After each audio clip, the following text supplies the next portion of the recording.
नमस्कार my dear friends and student, welcome back fire safety classes. देखिए, आप like करना नहीं चाहते हैं, कोई बात नहीं है, लेकिन आप चैनल को सब्सक्राइब कर दें और बेल आइकन का बटन जरूर दबाएं ताकि हर वीडियो की नोटिफिकेशन सबसे पहले आपको मिले।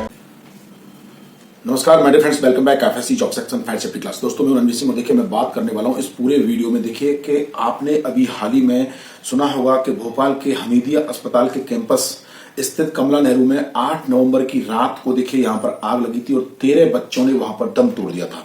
और देखिए हालांकि मैनेजमेंट के 4 लोगों की मौत की भी पुष्टि हुई है, ठीक है, लेकिन जब जांच हुई सामने आया तो बिल्डिंग के अंदर देखिए आग बुझाने का कोई भी इंतजाम नहीं था और बिल्डिंग के को लेकर कोई भी फायर एनओसी नहीं ली गई थी। भोपाल के करीब देखिए अब जब उसके बाद जांच हुई है तो देखिए यहाँ पर 80 से अधिक हॉस्पिटल और नर्सिंग होम बिना फायर एनओसी के चल रहे हैं।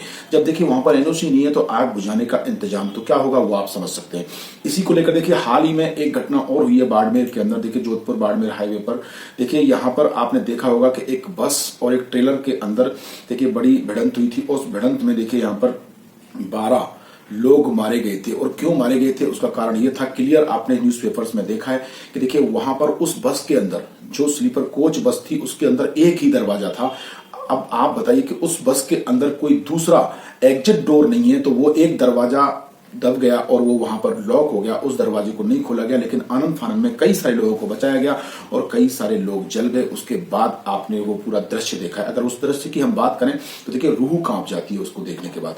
तो देखिए ये राजस्थान की घटना है, वो आपको पता है मध्य प्रदेश की घटना है। इस तरह से महाराष्ट्र में भी एक घटना हॉस्पिटल में हुई थी अग्निकांड को लेकर। देखिए वैसे हम बोलते हैं वी सर्व टू सेव। देखिए बचाने के लिए हम लोग काम करते हैं और करना भी चाहिए।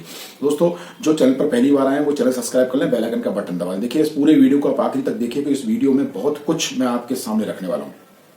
तो देखिए ये सारी जो भोपाल की घटना हुई, भोपाल की घटना के बाद देखिए यहाँ पर फिर मैं आपको बता दूं कि देखिए यहाँ पर हमीदिया हादसे में देखिए कलेक्टर और चश्मदीद नर्स के बीच में यहाँ पर देखिए विवाद ये था कि कलेक्टर ने कहा था कि जो आग लगी थी वो प्लग में स्पार्क से लगी थी, शॉर्ट सर्किट से लगी थी। लेकिन घटना के वक्त मौजूद नर्स का ये दावा है कि देखिए वेंटिलेटर फटने से आग लगी थी। देखिए यहाँ पर मध्य प्रदेश सरकार ने एक बड़ा एक्शन लिया है। राजस्थान सरकार बड़ा एक्शन कब लेगी, देखिए यहाँ पर मैं आपको बता दूं कि उन्होंने क्या एक्शन लिया है। और देखिए यहाँ पर ऐसे हॉस्पिटल जिनका एरिया 500 वर्ग मीटर से अधिक या ऊंचाई 9 मीटर से ज्यादा है, तो ये करना क्या होगा, 3 साल का अनुभव वाला वहां पर फायर ऑफिसर नियुक्त करना होगा।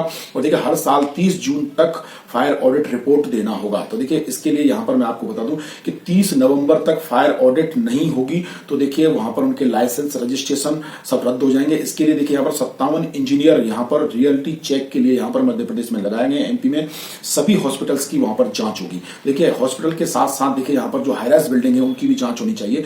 और देखिए यहाँ पर जो आजकल आप देख कोच बसेस के अंदर भी हादसा हमारे राजस्थान के अंदर हुआ, तो यहां पर भी देखिए इसको लेकर भी यहां पर कुछ नियम कानून हैं, उनको देखिए बसों में अप्लाई करना चाहिए कि बसों के अंदर देखिए यहां पर फायर एग्जिट नहीं है, इनको भी देखिए जो we serve to save fire audit से बसों को भी गुजरना चाहिए। अगर ये सारी चीजें यहां पर होंगी तो देखिए कहते हैं कि जान बहुत ही कीमती होती है और आपने ये 2-3 हादसे देखे लगातार, इनमें बचने का कोई चांस नहीं है। गुजरात में भी पहले एक हादसा हुआ था, कोचिंग सेंटर्स के अंदर हादसा हुआ था, वहां पर भी बहुत सारे बच्चों ने अपनी जान गंवा दी थी। लेकिन देखिए सवाल ये उठता है कि किसी भी चीज को अगर लागू किया जाए तो वो लगातार नियमानुसार चलनी चाहिए, अन्यथा उसका कोई मतलब नहीं है। देखिए यहाँ पर ऑडिट के दायरे में मैंने आपको बताया क्या है। देखिए यहाँ पर अब सबसे बड़ी बात मैं आपको बताने जा रहा हूँ जो नियम के तहत क्या होना चाहिए। देखिए नियम के तहत होना चाहिए कि हॉस्पिटल संचालकों को 3 साल का अनुभव और योग्य फायर ऑफिसर नियुक्त करना होगा, ठीक है, हाईराइज बिल्डिंग के अंदर होना चाहिए। और साथ ही देखिए हर साल 30 जून तक फायर ऑडिट का रिपोर्ट देना जरूरी है। देखिए 30 नवंबर तक देखिए यहाँ पर गूगल सीट पर देनी होगी जानकारी। देखिए यहाँ पीएस सिंह ने कलेक्टर समेत निगम कमिश्नर, संयुक्त संचालक, सीएमओ को निर्देश दिए कि हॉस्पिटल, नर्सिंग होम या होटल संचालकों द्वारा वार्षिक फायर ऑडिट रिपोर्ट प्रस्तुत की जा चुकी है, ठीक है, तो उसकी जानकारी गूगल सीट पर दी जाएगी। साथ ही उन्होंने ऑडिट नहीं कराया तो उनकी रिपोर्ट भी 30 नवंबर से पहले फायर ऑडिट रिपोर्ट प्राप्त कर गूगल सीट पर दी जाए, ठीक है, वरना कार्रवाई क्या होगी। देखिए पीएस सिंह ने बताया कि निर्देश के बाद भी hospital, nursing home fire audit report नहीं देते हैं, अग्निशमन अधिकारी यहां पर नहीं रखते हैं, तो देखिए उनके खिलाफ कार्रवाई की जाएगी, उनका रजिस्ट्रेशन यहां पर रद्द हो सकता है। आगे चलते हैं। देखिए हमीदिया हॉस्पिटल्स का मामला आपके सामने है, राजस्थान के बाड़मेर का मामला आपने देखा है। तो देखिए मैं आप सभी से कहूंगा कि ये वीडियो लगातार जन जन तक आप शेयर करें। बस के अंदर देखिए फायर एग्जिट होना चाहिए। अब एक ही दरवाजा है, वही एग्जिट है, वही एंट्री है। तो इन केस ऑफ इमरजेंसी में, जैसे कि आपके बाड़मेर वाले कांड में हुआ बस के अंदर, तो वहां पर देखिए क्या तकलीफ आई थी कि वहां पर निकाल ही नहीं पाए, ठीक है, आग बढ़ती चली गई क्योंकि वो ट्रेलर से बस का धमाका हुआ। इसी तरह से देखिए गुजरात के अंदर हुआ था, वहां कोचिंग सेंटर्स ऐसी जगह पर चल रहा था जहां पर कोई फायर एग्जिट नहीं था, एक ही एंट्री एक ही एग्जिट। ऐसा नहीं होना चाहिए। बिल्डिंग के अंदर कम से कम 2 एग्जिट होने चाहिए, एक प्राइमरी एक सेकेंडरी, ठीक है, ताकि रेस्क्यू ऑपरेशन बहुत अच्छे से, आसान से और जल्द से जल्द किया जा सके। सबसे बड़ी बात है जान बचाना, और सेकेंडरी होता है फिर फायर फाइटिंग करना, ठीक है। जब फायर फाइटिंग करने की नौबत तो तब आएगी तब हम उस बिल्डिंग के अंदर एंट्री करेंगे, तब उस बिल्डिंग के अंदर कोई एंट्रेंस ही नहीं है, कोई एग्जिट ही नहीं है, एक ही एंट्री एक ही एग्जिट होता है, तो बहुत सारी तकलीफों का सामना करना पड़ता है फायर ब्रिगेड की टीम को। तो देखिए ये बस के अंदर भी यही हुआ, गुजरात में कोचिंग थी उसके अंदर भी यही हुआ, और देखिए ये हमीदिया अस्पताल है उसके अंदर भी यही हुआ है कि वहां पर देखिए ये निकाले क्यों नहीं गए, यहाँ पर क्यों मौतें हुई, 4 कर्मचारी 13 बच्चे दम तोड़ चुके। क्यों तोड़ चुके? क्योंकि उनको निकाला नहीं जा सका। देखिए कोई भी हाई-राइज बिल्डिंग हो, कोई भी कॉमर्शियल बिल्डिंग हो, उसके अंदर फायर एग्जिट का होना बहुत जरूरी है। अगर वहां पर कोई फायर एग्जिट नहीं है, प्राइमरी सेकेंडरी कोई फायर एग्जिट नहीं है, तो आप उस बिल्डिंग के अंदर प्रवेश ना करें।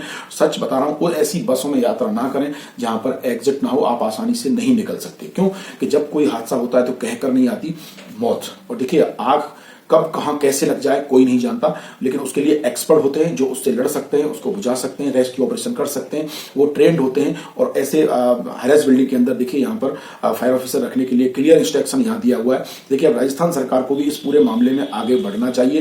देखिए यहाँ पर डीएलबी को भी एक सख्त निर्णय लेना चाहिए कि देखिए जो बस हैं उनके अंदर भी एग्जिट होना चाहिए, ठीक है। हर गाड़ी के अंदर देखिए एक छोटा एक्सटिंग्विशर होता है, वो होना चाहिए आग बुझाने का, क्योंकि कार के अंदर भी कई सारे कांड ऐसे हो चुके हैं। तो देखिए यहाँ पर नॉर्म्स के हिसाब से अगर मैं बात करूं तो देखिए बहुत सारी कमियां हैं। कार हो, बस हो, हाई-राइज बिल्डिंग हो, मल्टीप्लेक्स हो, मॉल हो, हॉस्पिटल्स हों, नर्सिंग होम्स हों, तो इन सब के अंदर बहुत सारे नॉर्म्स हैं जो फुलफिल करने चाहिए। और सबसे बड़ा नॉर्म्स मैं आपको बता दूं कि वहां पर एक एक्सपर्ट होना बहुत जरूरी है। जो फायर ऑफिसर है वो सारी चीजें अपने तरीके से सिस्टमेटिक, उसकी नजर में सारी चीजें होती है, बिल्डिंग का नक्शा उसकी नजर में होता है, उसको पता होता है कि बाहर से जो टीम फायर फाइटिंग करने आएगी तो उसको कैसे गाइड करना है, किस तरह से उसको हैंडल करना है।